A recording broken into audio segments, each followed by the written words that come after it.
Alright, I'm just gonna have fun with this. So, what is up? This is my base. I will briefly go into FreeCam to show you. This is pretty much the full extent of it, what you can see in this frame right here along the top of the meadow. There's a little bit over here, but we'll get to that in a second. So to start off, we've got a little map that's showing my area, the main base area, and the things that I've built.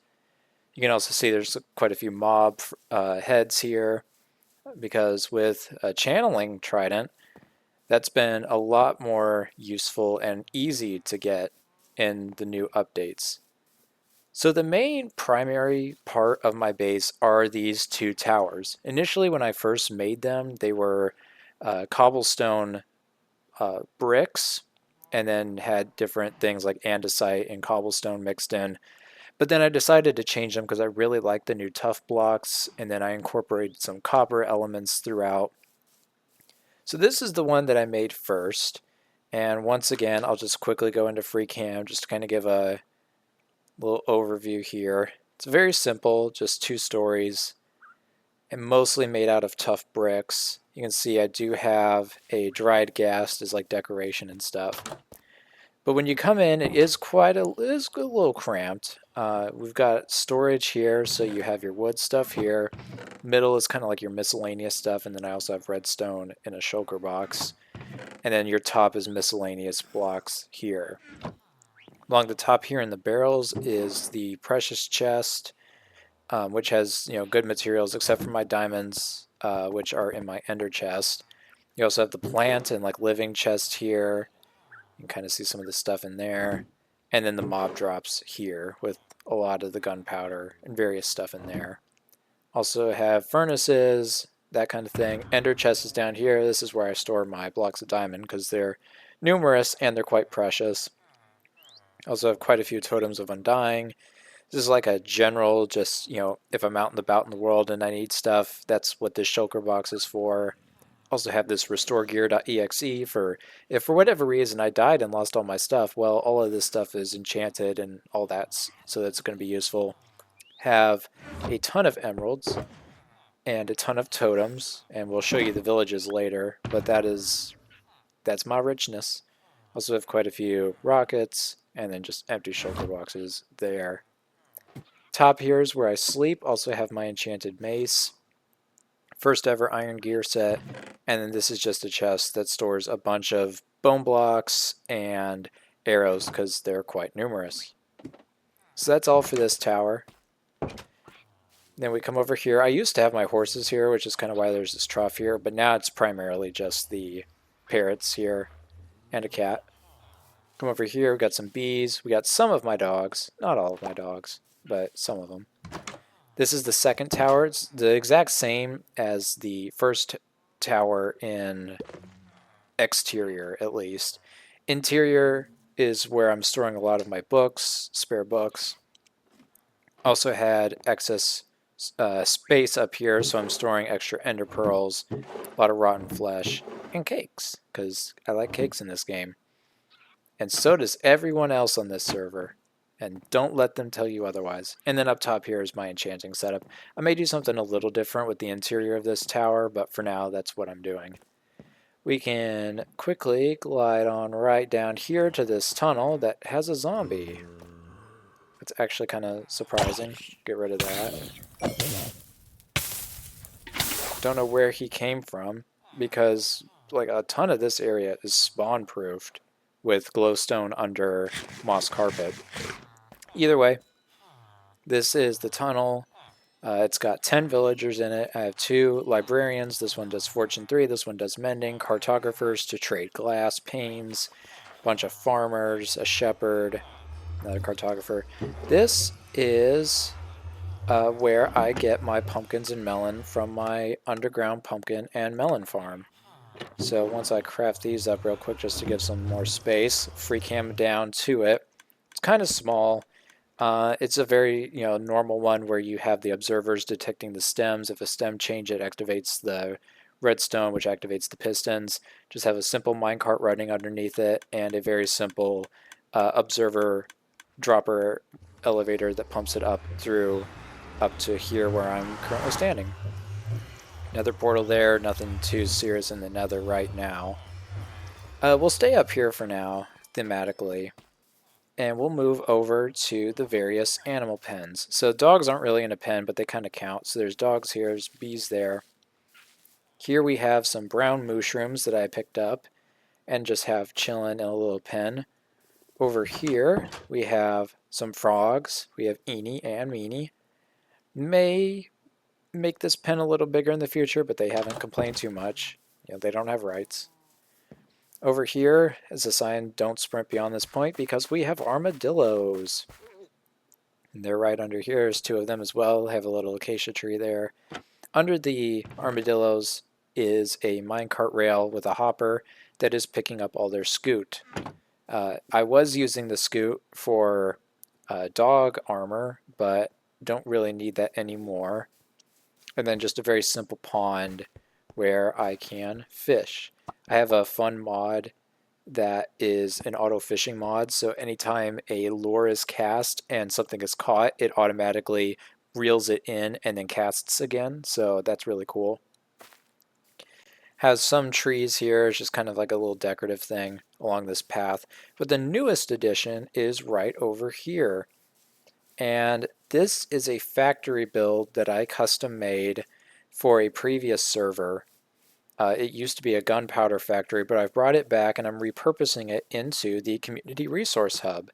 So just have a bunch of workstation stuff here and then a lot of storage for various things that people may use, may not use. So like there's a bunch of gunpowder here, glass, tough, you have item frames, a bunch of mending books, just that kind of thing. Some of these probably won't be used as much, like the eggs, but I had a bunch of eggs and I didn't want to store them in my own place, so why not store them here?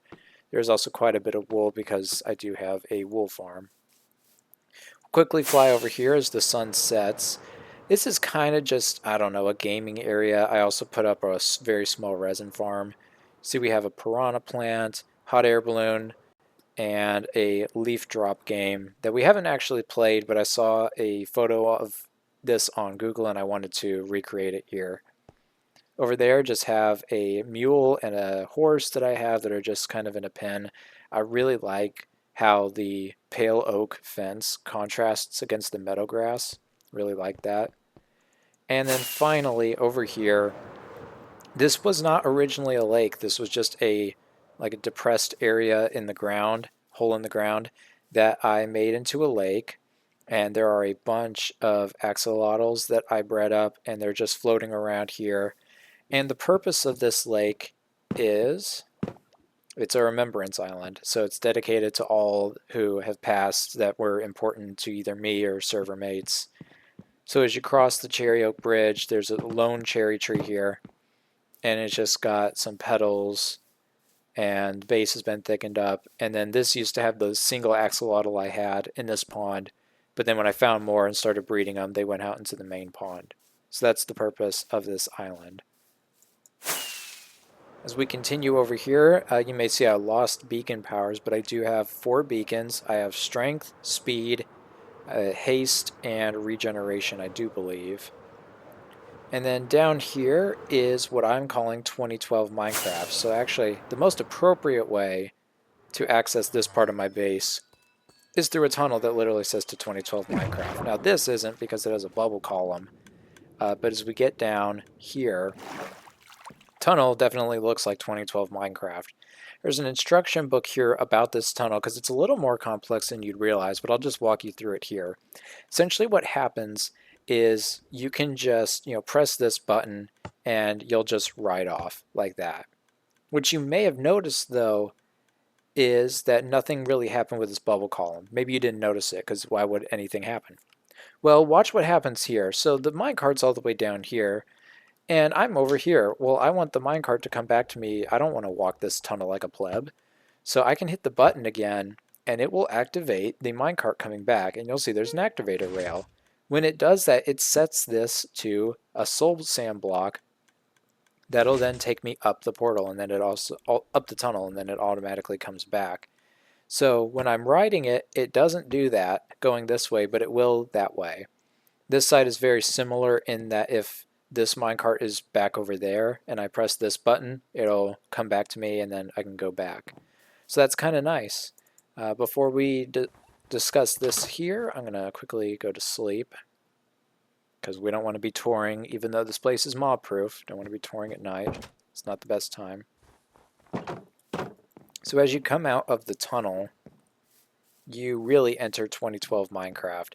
The whole goal of this base was to make it like 2012 Minecraft, aside from the tree, because you can see there's lanterns and shroom lights for the star, but everything else is 2012 Minecraft. It's also decorated for Christmas because it is currently December 1st.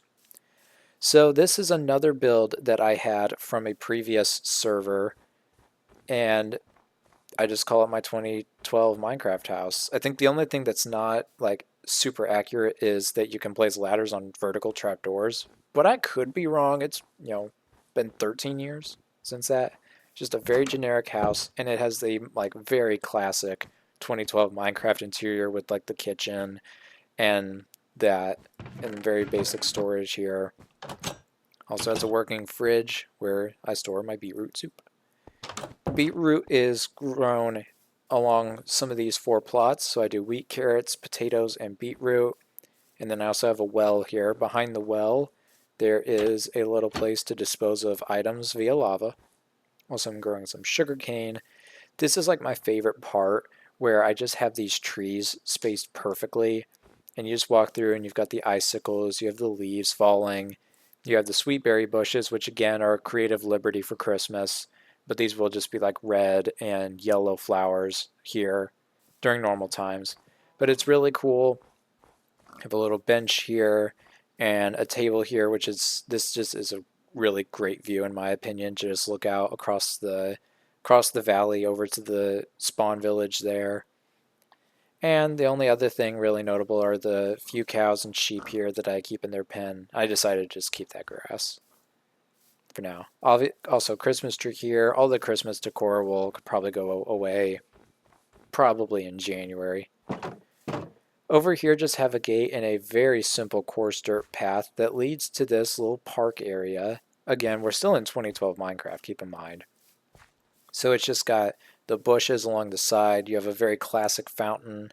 Again, more seating and the flowers and trees. And it's just a little nice area, I think, to kind of just hang out in. No real purpose to it. I just really wanted to build in 2012 Minecraft about a month ago, and so I went and did that. So that's pretty much all there is with that. Only other thing kind of related to the base is over here. And these are just 4 basic farms I set up. So you have the wool farm here with 8 sheep. You have some nether wart here. You have an automatic lava farm. And then a honeycomb farm. And I forgot that I had the sheep activated again. And yeah, they're pouring in the wool. So yeah, that is pretty much this part of my base. It's a really nice flyover as you kind of come in. But yeah, I hope you enjoyed, and I'll see you in the next video.